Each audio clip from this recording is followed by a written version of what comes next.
Where's Creed? Creed? Here. Quality assurance. Your job. I really think you screwed the pooch on this one, Creed. Because of you, the entire company is in jeopardy. So, Perch, with all the coverage that we've been doing of DC Comics lately, I'm starting to see a lot of viewer comments where they're genuinely worried. Are we seeing the end of DC Comics? And, is it all negative news? Now, it's not all negative news. Future state sales are more robust than they anticipated. Some of the new creative teams, specifically Tom Taylor on Nightwing. I think the Batman, the Dark Knight series sounds good, also by Tom Taylor. Mariko Tamaki's Dark Detective, better than anticipated. John Ridley's The Next Batman, better than anticipated. So there's good news out there, but obviously the news of a lot of the mainstay artists, especially moving on, Jeff Johns going over to Image Comics, it's got some people rattled. Are we seeing like DC Comics in the death throes, like on the final days of them publishing comics, or do you think it's something more like we're seeing a restructuring? It's just a change. Yeah, I think it's just a change. I think that, and keep in mind, if you're used to something, if you like a particular thing, and it changes, and that change is not what you like, then yeah, that's all negative. It's bad because it's moving away from something you enjoy. I think DC is going through a fundamental change, and I think for long-term comic fans, it's going to be a painful change because it is going to be more corporate alignment, probably cheaper page rates. Some of the creative teams have shuffled around, so it's not names you recognize, and it's going to feel a lot more like AT&T is publishing comics, and that's going to suck for a lot of DC fans. So I completely understand people who say this feels like the end, or this feels like a really bad move. I get it. I totally get that. So I think it's all about context. It's about, are we talking about DC as we know it and enjoy it ending? Maybe. Yeah, it is kind of ending as we know it. Is it DC ending as a company forever? Yeah, not. That's very unlikely. Even if, and I know this is one of the common comments in the comments, is, well, AT&T is not in the business of selling comics. What do they want? They can just turn it off at any moment. Yeah, but it is more complicated than that. All the licensing, all of the brands, yes, they could stop publishing comics and still keep the brand alive. That's true, but that doesn't fit with what AT&T does. They do typically have these marketing efforts, but again, it kind of goes back to, they will see comics as marketing. They'll see comics in the same way as they print flyers or advertisements for things. And if you're a comic fan, that hurts to think of your comics that way. But it doesn't mean the actual physical comic, they'll still keep printing stuff. Yeah, they're going to for some time. What's also interesting is, there are agreements out there, and very complicated agreements. Like, they have to keep the Watchmen kind of moving along, or the rights revert back to the original creators, Alan Moore. I think the same thing is with Wonder Woman. If she goes out of print, the rights go back to the original family. So they can't just stop altogether, correct? Yeah, that's right. And this isn't, I'm glad you brought this up, because I think a lot of people misunderstand kind of how IP rights and that kind of stuff goes. There's two separate things. The Alan Moore situation is in a contract that if it goes out of print for a set number of times, out of print specifically, then the rights revert to Moore. And this was tested at one point by them just producing digital material, and it was not sufficient from a read of a contract, so it had to stay in specific print. Now, AT&T could always whip out a checkbook and say, hey, we don't want to hear from you anymore. We're tired of this. We're not going to publish this comic, and here's $1 million. Go away. But AT&T doesn't fork over cash like that if they don't have to, and it's hard to imagine they would. And things like the Watchmen trade paperback and that kind of stuff do well in Amazon. Now, one thing that's very different, though, is you do not have to keep publishing specific comic books to say keep Shazam as an IP. And I've heard some people say things like that, like, well, they have to throw out a Shazam book every 5 years, or Marvel can start publishing Shazam because it'll be public domain. It doesn't exactly work that way. The brand has to be out there. And as long as there's a t-shirt or underwear or toys or whatever it happens to be, they can keep that IP alive. So the comics aren't really a reason for that. I've heard some people say this is why DC have always published comics, because they don't want the IP to go into the public domain, and they can actually protect it other ways. Okay, so another thing, obviously we just talked about the manga sales versus, in North America, just kind of blowing up, and essentially accounting for this enormous growth as far as adult graphic novels go. And if you think about what the performance of Western comics, and we'll talk about it DC specifically, if they kept going as business as usual, they're being left in the dust. They're being left behind. There's an entire generation of readers that are moving on from DC and finding their comic book entertainment elsewhere. They have to change at some point. Now, do you and I agree with the ways that they're attacking these markets? I think we have a fundamental disagreement with how DC is attacking it, but they do have to change. They do. I mean, I published this chart and I'm standing by it, although it's a painful thing. The mainstream comic industry today is, manga, largely through Viz, but it's manga, it's Scholastic, it's Dogman, it's Raina Telgemeier, it's Babysitter Club. That's the mainstream comic market. The large indie category is now DC and Marvel by sales. Now, you may be listening to this going, I fundamentally disagree. They're not an indie, and they're not. That's a bad word. Maybe direct to market comic publisher is a better word. I don't know. But the comic industry has been reset. The mainstream comic industry, where the money is flowing from these other places. And it's happened very quickly. That doesn't mean it will stay that way. Certainly, Marvel and DC can figure out new things and take that title once again. They've done it before. But they have to make some changes. They cannot continue to operate business as usual, and they don't have the cash. I mean, the problem is now with AT&T, they can't just wave a magic wand and say, let's get all the best artists of the last 20 years and start making classic comics again and appeal to those fans. That's not going to work. They don't have the money to do it. And the reality is the reason why they're getting left in the dust is because they haven't been able to open up new markets. Kids are not clamoring to read DC comics. They are going elsewhere. And so what they have to do, ironically, is what Marvel and DC have been saying. They have to find these new audiences. The problem is those new audiences they have to find are not on Twitter. They're actual real people they have to get them to fork over their money. And so appealing to kind of faceless stands on Twitter, they're never going to break that market. Meanwhile, manga and YA are doing it. Also, we've mentioned this before too. DC has a terrible time getting their message out, just because obviously I cover the industry and I do know a few things that are going on behind the scenes. I can't really mention here on videos because I'm told not to. It's kind of off the record stuff, but what I hear that's off the record and what they're putting out on the record are really different. And I can understand if I didn't have that information, where I would be freaking out too. I'd be like, oh my goodness, look at all of this. Every single sign almost that I see that's major, it seems to be very negative. And for some reason, they just let that cycle get out there and they never address it. I guess, do they just have this idea in their heads that people either aren't paying attention or they're just going to forget or not take notice? People in the comic industry have convinced themselves that all the negativity and all the people who are saying bad things about it are a relatively small group of toxic fanboy people at Comicsgate. They've convinced themselves that is the only people complaining are those people, and they don't matter, and they can kind of just ignore it.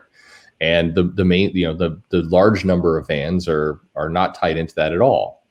And the challenge is they're wrong to an extent that the large group of fans is bothered by many of the same things. They're bothered by the lack of information. They're bothered by what seems to be very strange groups. The large group of mainstream fans are not calling themselves Comicsgate. They're not on Twitter complaining. They're not at all, but they are feeling a lot of the same things. They're wondering what the hell is going on. And so the comic industry has become very convinced that, the only people complaining, it's a small group of people. We can ignore them. It doesn't matter. In fact, we should ignore them because if we give them any attention at all, it's just validating them. And it's a very broken way to look at things. There are real concerns. And this is what marketing and PR is all about. You try and spin a positive message, regardless of what people are saying about you. You spin a positive message. And DC is not. They are letting other people, they're letting YouTubers, actually the saddest part is they're letting creators carry that burden. I've had Jeff Thorne on a few times. Guy's a great ambassador for his comic. He's doing a far better job selling it than the company is. Now, good for him, but why? Why is that? He's a freelancer. They could cut ties with him next month and off he goes. Shouldn't the publisher themselves actually try and do more for their comic? It's insane. And plus, as Jeff Thorne points out, he likes to go on Twitter and he likes to be spicy with political takes and everything else. And I know there's some people who really dislike him for that, but he, arguably, if anyone has a right to do that, he should have the right to do that. The company, this is why the company should get in front of their own marketing. I think creators should steer away from that stuff for the betterment of their industry. I think it's better for themselves if they don't do this. But it doesn't neglect the fact that why isn't the publisher doing the marketing? Why are they relying on these freelancers to do it? That's nuts. It is crazy. Obviously, I was in the military for like 20 years. I worked with contractors all the time, lots of independent contractors. I can tell you one thing right now. I had to go over all the contracts with the guys I worked with. And if I saw them doing one thing that wasn't in their specific contract, like I had to shut them down. I'm shocked that they put the onus on these guys to go out and do work that's kind of outside of their purview and what they're being paid to do. Absolutely. And I challenge this to all the fans, the customers who are listening right now. And it is customers, not fans. I've been trying to break that habit. It's, we're all fans, but we're also customers. We're spending money on this stuff. I agree. And keep in mind, please listen carefully. I totally agree that creators should be professional on Twitter and all the rest. But we've been complaining about that. A lot of people have been complaining about that, including me, for a long time.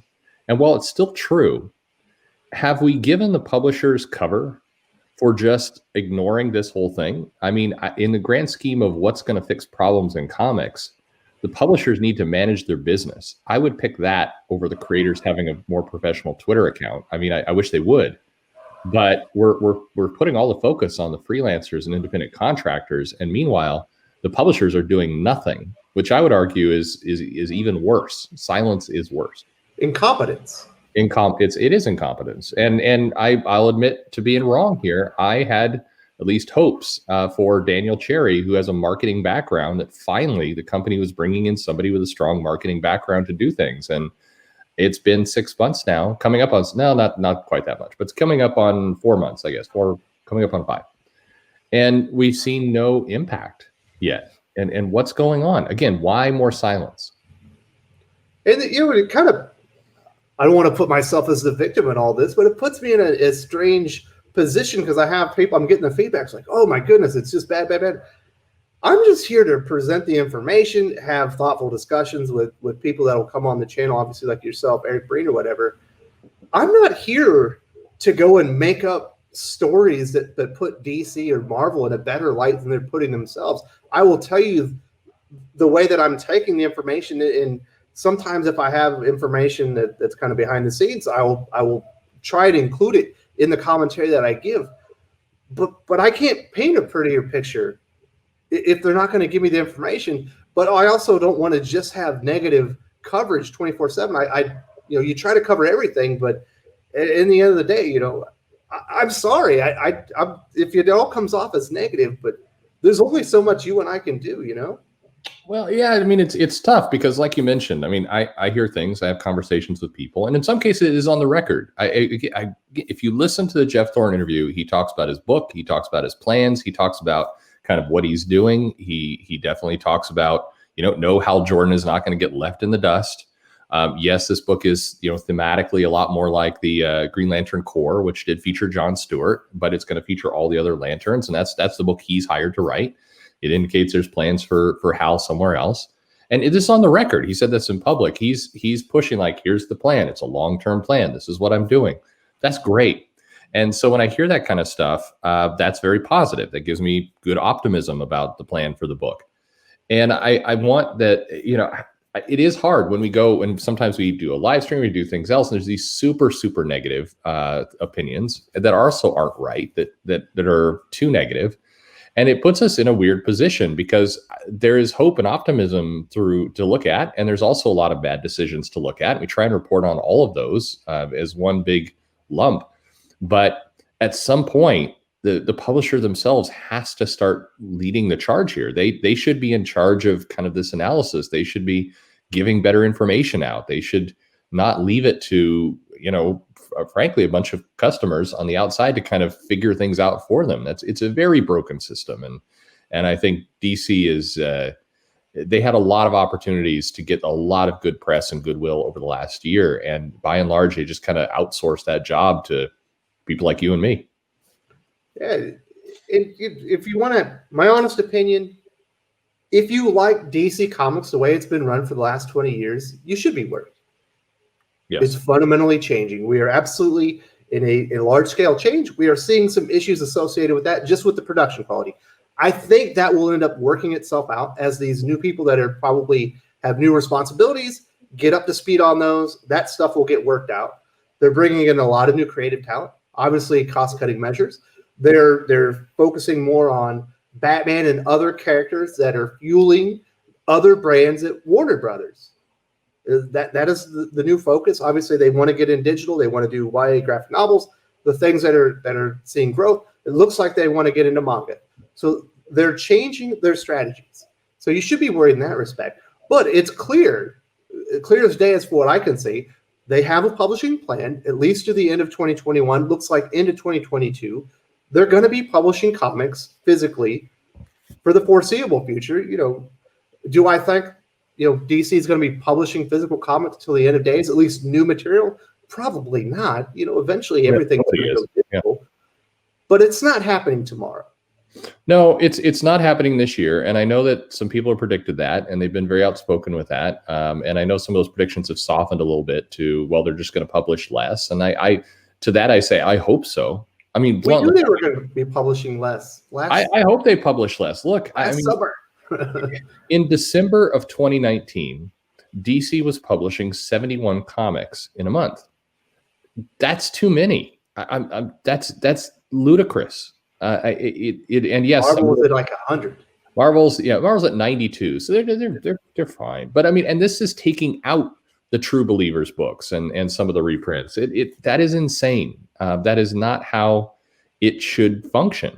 And so some things do need to change. Absolutely, they need to change. And I hope they do. I do hope that coming out of this, there are less comics published. I do hope, again, 2019, July, Marvel published 33 #1 issues in July alone. That makes you vomit. I mean, that's absolutely insane. So I do hope some major changes are coming to the comic industry. I recognize that some of these changes I'm not going to like as a long-term comic fan, but and some of this stuff will never be the same again. But they are going to continue to publish comics through the year and beyond. It's just it may not be comics we want, and if they're not, then we need to be ready to buy comics somewhere else. And just the changes that we're seeing out there. Yes, the premier titles, Batman, Superman, Wonder Woman, Justice League, they're all $1 more than they were before. Sure, prices going up. I hate that strategy. I've been outspoken about it, but they didn't reboot all the titles. They could have rebooted everything to a #1. They didn't. They chose to keep the numbering going on. So hey, they didn't do everything that they could to kind of piss us off. That's the markup. Yeah, you know what I mean? No, it's tough. I do struggle, and I bet a lot of fans in the comments are going, okay, so Cold Comfort, at least they didn't reboot everything to #1. And you're right. I mean, it's kind of a sad day when that's the good news. Yeah.